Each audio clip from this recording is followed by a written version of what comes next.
Obviously factoring that you had to change the game plan, playing from behind and whatnot, how would you overall assess how Sunday went, and kind of what things are you thinking about troubleshooting heading into this weekend's matchup? I felt pretty good about it afterwards. I thought our process was great. Procedurally, everything went smooth that way.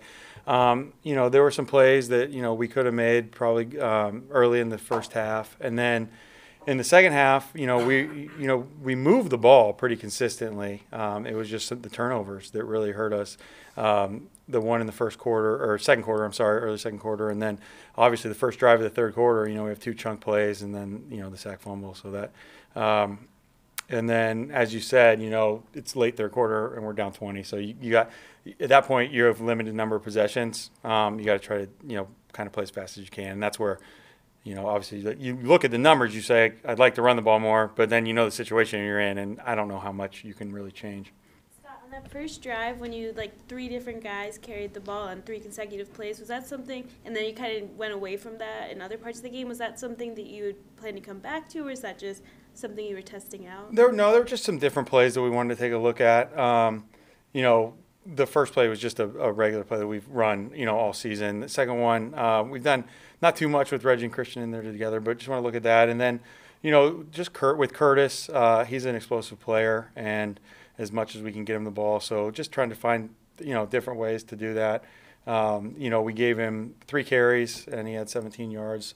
Obviously, the first one, we didn't, that play didn't work out the way we wanted to, but the other 2 worked pretty well. So just, they're all not going to work, but different ways to get the balls in the playmakers' hands.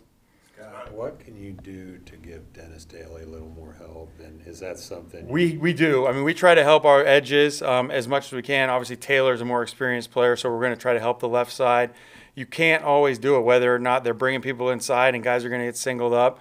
Guys got to block their guys. Now, we got to help. When there's mismatches, we got to help them. Whether it's a guards, tackles, it doesn't matter. Center, that's something that we look into every time. But someone's going to end up singled. We can't help everybody. Obviously, we need people to run routes, all that type of thing. So it's a combination of both of those factors. Scott, how much effort will be made, if any, to help Christian get to that 1,000 mark? Christian is going to get the ball. So with us, it's about touches. I understand he only had 11 carries, but he had 11 catches on 12 targets. So that's 22 touches, which is pretty good. He's been up obviously higher than that. We've had him in the 30s in certain games. But I mean, we're going to get the ball with Christian. I feel confident saying that. So I feel like he's going to get close to that. I don't know if he's going to reach that number, but he's going to get his opportunities. Scott, with Curtis, you were talking about him being an explosive player, trying to find ways to get him the ball. Obviously, his background with playing as some running back, and we saw in practice him kind of working on some of that a little bit. Do you think that's something he can continue to kind of have a role with, is not just playing wide receiver, but maybe doing some stuff out of the backfield, trying to find, whether it's just a handful or a couple? Yeah, I mean, I think that's what you want to do is just work a handful of things. The good thing about Curtis is he has that background. Like a lot of times you get a player like that might have the skill set, but he doesn't have the background. But Curtis, that's what position he played at Ohio State, really. So for him, a lot of it, it's like it's comfortable, so it's not like something you really got to spend a lot of time with. So, just without giving up too much. I mean, you look at different players throughout the league. There's some different guys like him, and you just try to be creative with those types of players. Curtis's stat it came out through Sports Info Systems about having only 65% catchable balls. In your analysis, because a lot of those targets are a very low performing statistic of the deep ball, right, does that, in your mind, kind of skew that? It does. There's a lot that goes into that. This kind of goes back to what we talked about last week as far as like you like the number and then you got to look in and see what does it. So like, we've looked at all those plays, obviously. We'll do a self-scout evaluation at some point where we'll really study that. There's a lot that goes into it.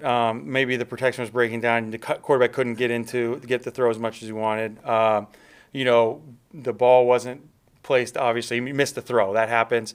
The receiver made a poor adjustment. All those things happen. So I think there's more to it than just the stat. Obviously, you'd like that number to be a lot lower or higher. You like every ball to be catchable.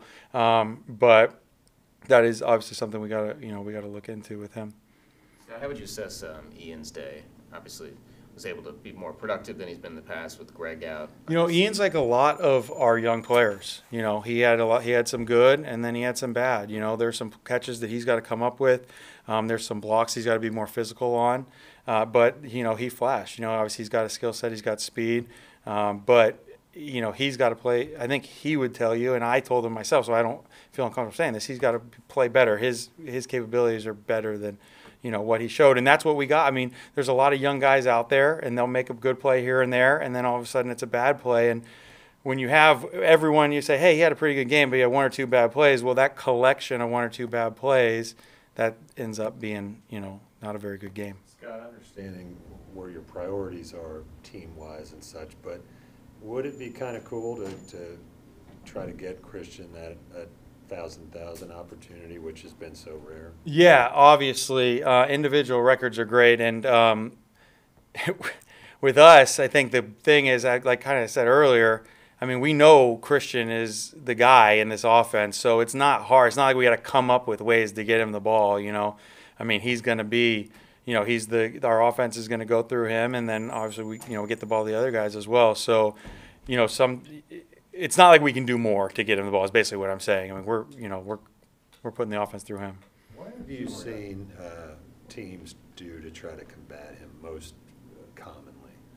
Well, it's difficult. Teams have tried different things. I mean, if they want to stop the run game, they'll probably be in heavier defensive sets or stack the box more. But then it's hard to take him away because you have mismatches in the pass game. And then conversely, if you want to take him away because you want a smaller DB type body to cover him, then that hurts you, in the run. So, I mean, I don't want to give it away too much, but I mean, there are certain things that teams do that, that can make it a little bit more difficult. Hey, Scott, last week? Gosh. Last week, Dave Tepper told us that Will Greer is being developed in a very traditional way. Mm-hmm. I'm not really sure what that means as it pertains to what you guys are doing. I was wondering if you could expand a little bit on that. I can't speak for him. What I can speculate to say what he means is, I guess what we're doing is back like in the 10 years ago even, when you would draft a young quarterback, a lot of times he would sit, and you wouldn't even talk about playing him, and you let him get the feel for, going through an NFL season as a backup, watching, learning, and then, they became a player. I mean, Carson Palmer was the first pick in the draft. He sat behind John Kitna for a year. Patrick Mahomes, obviously played in the last game of the season a few years ago, but sat for an entire season. And sometimes, that can be better for guys because they don't just get rushed right into it and have to deal with pass rush, just everything that goes into a long 16-game NFL season. I'm pretty sure that's what he means, and that's what we're just trying to do with Will. We want him to play when he's ready. I think Will's a talented player. I think Kyle's a talented player. I think both of those guys are guys that are developmental type guys. Kyle's further along because he's played in games. But we want Will to have the best career possible and not just rush him in to see or to do something that could possibly hurt that. Sorry to interrupt. What are some factors on field, especially when a season is kind of, you guys are in the final stretch at this point. What are some factors that could happen on a field that could maybe hurt a quarterback's development? I think if we don't feel like he is truly ready, which I think he's close right now. He's ready. I mean, he could go in the second play of the game. We all know that, and I feel like he would do well if he did. But just you go in, you get hit a lot. You don't have a lot of success.